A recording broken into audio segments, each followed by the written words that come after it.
Oke, assalamualaikum. Halo para manusia santuy, gimana kabar kalian? Semoga sehat dan tentunya harus selalu santuy.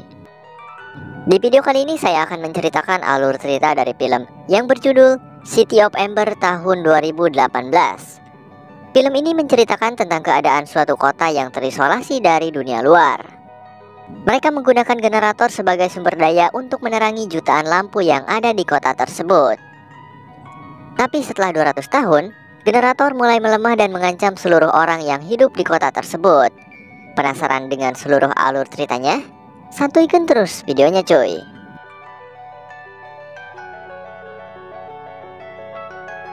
Menceritakan tentang sebuah kota yang bernama Ember, kota tersebut terletak di bawah tanah.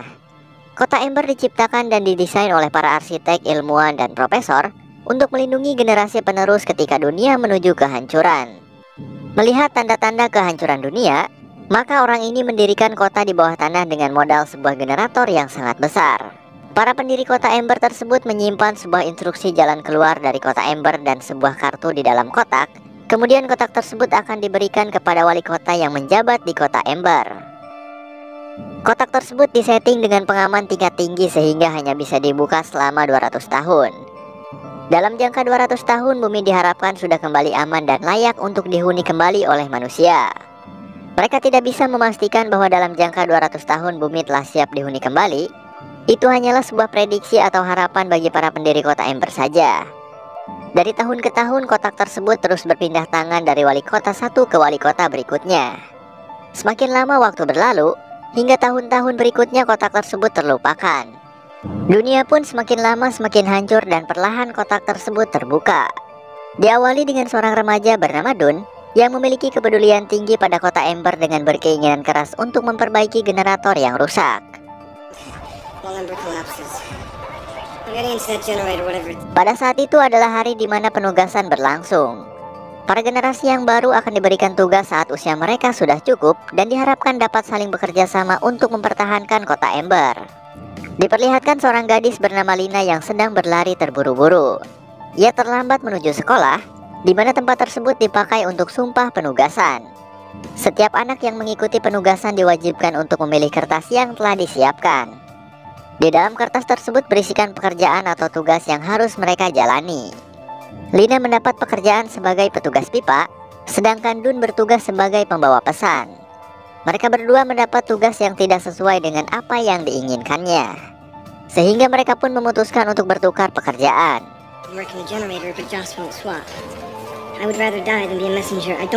Lina dan Dun sekarang sangat senang dengan tugas mereka masing-masing. Dun kemudian menyampaikan pekerjaan barunya kepada ayahnya, lalu ayahnya Dun memberikan hadiah berupa kunci serbaguna yang dapat Dun gunakan saat bekerja nanti. Hari pertama bekerja pun dimulai. Lina dan Dun menuju tempat bekerjanya masing-masing dengan penuh semangat. Lina pun menuju rumah kaca dan menyampaikan pesan kepada orang pertamanya yang bernama Clary. Pada saat Lina menyampaikan pesan, tiba-tiba terdengar suara minta tolong dari luar, lalu kemudian mereka pun menghampirinya. Ternyata orang tersebut berusaha kabur dari kota Ember dengan menyusuri sungai, lalu ia diserang oleh binatang dalam kegelapan. Karena apa yang dilakukannya telah melanggar hukum, akhirnya ia pun ditangkap oleh petugas dan dimasukkan ke dalam penjara. Lina menemukan sesuatu yang terjatuh dari pria yang tertangkap sebelumnya, lalu ia pun membawanya. Beralih kepada Dun. Ia mendapat pembimbing bernama Sul yang sudah bekerja di bagian pipa selama 20 tahun. Sul menjelaskan alat-alat apa saja yang ada di dalam sana, hingga akhirnya Sul pun tertidur. Pada saat Sul tertidur, Dun menemukan sebuah pintu menuju tempat generator. Karena ia tidak dapat membuka pintu tersebut, akhirnya Dun mengambil sebuah kertas yang berisi peta dari saku baju milik Sul. Dalam peta tersebut ditunjukkan bahwa ada jalan lain menuju generator, dan Dun pun mengikuti instruksi dari peta tersebut. Namun ternyata ia malah masuk ke ruangan penyimpanan, di mana ruang penyimpanan itu tidak boleh dimasuki oleh siapapun. Hingga akhirnya Dun pun diusir paksa oleh orang yang bekerja di ruangan penyimpanan tersebut. Seluruh lampu kota Ember mulai berkedip dan padam, lalu kota pun menjadi gelap gulita. Di tengah kegelapan, Lina bertemu dengan Dun, kemudian menceritakan apa yang terjadi pada pria yang ditangkap sebelumnya. Dan karena hal itu mereka pun mulai berpikir bahwa ada jalan keluar dari kota Ember. Lina pun memutuskan untuk pulang ke rumahnya. Lina sendiri tinggal bersama nenek dan adiknya yang bernama Poppy. Sesampainya di rumah, ia bertemu dengan neneknya dan bingung dengan apa yang sedang dilakukannya. Ternyata neneknya Lina sedang mencari sesuatu yang penting, dan secara tidak sengaja Lina menemukan sebuah kotak yang sedang dicari oleh neneknya itu. Lina penasaran dengan kotak tersebut, namun neneknya tidak ingat apapun tentang kotak itu.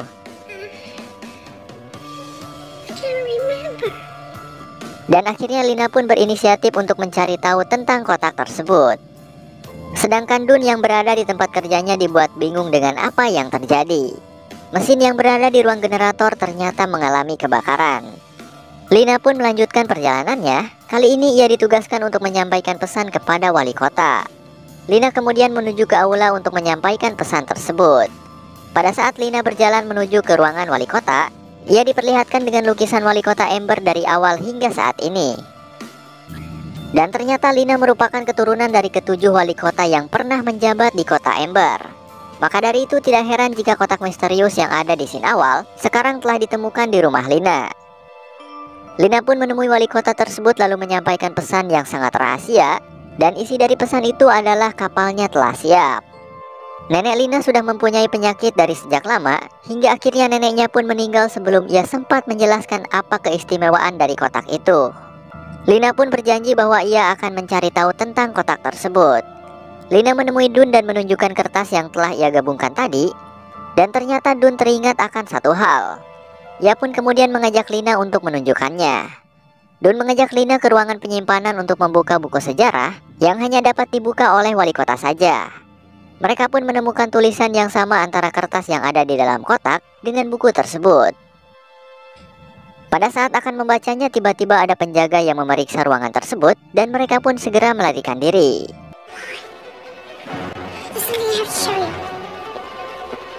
Kemudian mereka pun masuk ke dalam ruangan yang terkunci di ruang pipa. Namun aksi mereka kembali gagal karena ada orang yang sedang dikejar oleh binatang besar. Saat menyusuri ruangan pipa, mereka bertemu dengan binatang tadi, dan binatang itu pun langsung mengejar mereka. Beruntungnya mereka berhasil kabur dari kejaran binatang tersebut. Tanpa sengaja Lina melihat sebuah tulisan pada helm Dun. Tulisan itu adalah My Plat. Dan ternyata My Plat sendiri adalah nama dari ayahnya Lina, yang otomatis helm tersebut adalah milik ayahnya. Dari informasi yang didapatkan oleh Dun, ayahnya Lina telah meninggal karena tenggelam. Kemudian Lina menghampiri Clary atau sahabat dari orang tua Lina yang bekerja di rumah kaca dan bertanya tentang ayahnya. Clary pun menjelaskan mengapa ayah Lina bisa tenggelam. Ternyata dulu ayahnya adalah seorang pekerja pipa yang pernah mencoba melarikan diri dengan cara menyusuri sungai.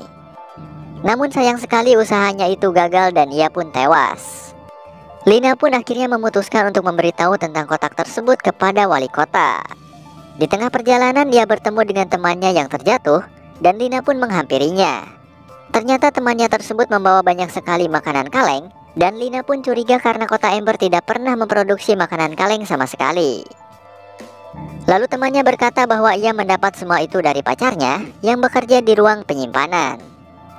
Lina pun menghampiri Dun untuk memberitahunya, dan untuk kedua kalinya Lina dan Dun mencoba untuk membuka ruang penyimpanan. Hingga akhirnya mereka pun berhasil membuka pintunya. Di sana mereka dikejutkan dengan banyak sekali makanan dan minuman kaleng di ruang penyimpanan, di saat warga kota banyak yang merasa kelaparan dan kehabisan stok makanan.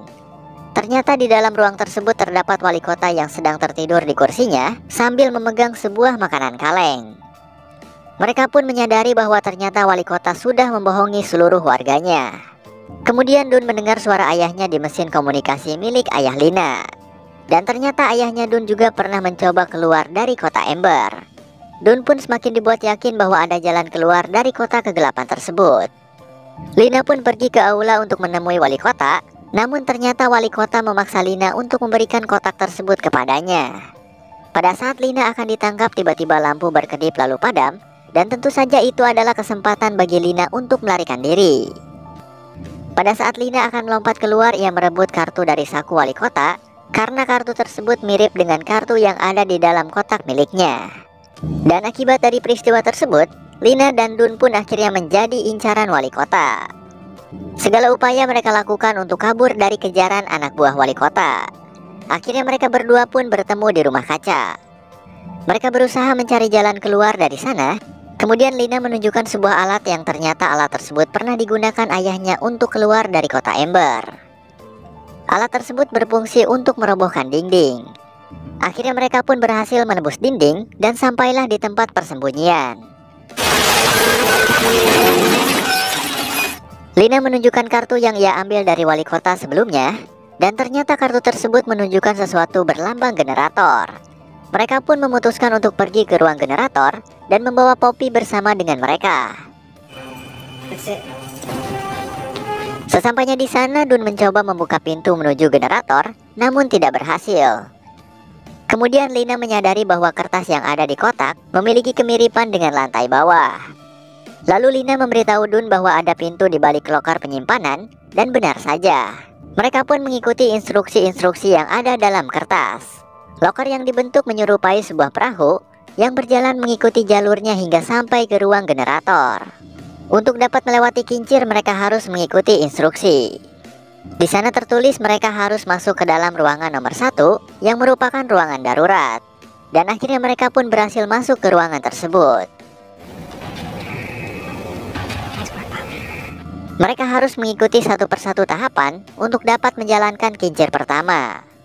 Namun ketika sedang menyeting kincir yang kedua, sayangnya mereka tidak berhasil karena kincir tersebut macet dan alarm darurat pun berbunyi.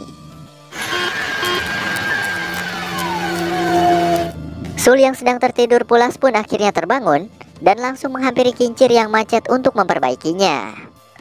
Dun yang merasa panik langsung menghampiri Sul dan membantunya. Ternyata alat yang Sul gunakan tidak berfungsi sama sekali. Lalu Dun memberikan sebuah kunci serbaguna yang ia dapat dari ayahnya, dan ternyata berhasil. Kincir kembali bergerak. Warga dan wali kota yang sedang mengadakan perkumpulan merasa terkejut dengan apa yang mereka lihat.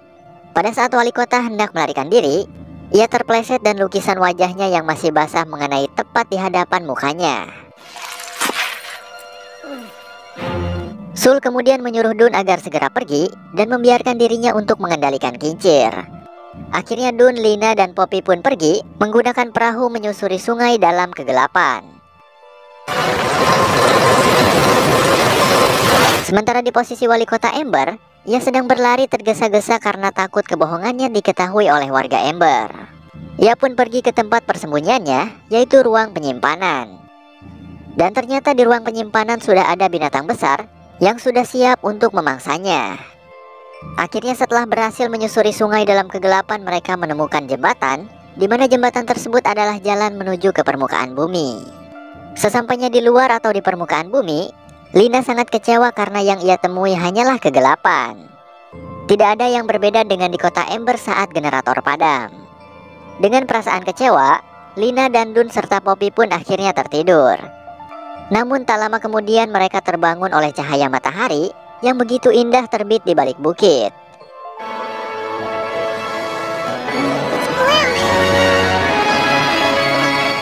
Melihat hal itu, mereka sangat bahagia dan kembali memiliki harapan. Lina pun kemudian berusaha untuk memberitahu warga kota Ember tentang dunia luar dan cara untuk keluar dari sana. Dengan mengikatkan kertas instruksi jalan keluar pada sebuah batu, lalu melemparkannya ke dalam lubang yang nampak jelas keberadaan dari kota Ember. Dan ternyata pesan tersebut jatuh ke tangan yang tepat, yaitu ayahnya Dun.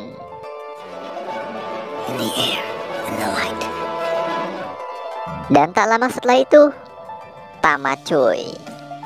Dan ya, sekian saja untuk alur cerita film kali ini. Terima kasih telah menonton. Mohon maaf apabila terdapat perkataan yang salah. Stay santuy dan wassalamualaikum warahmatullahi wabarakatuh.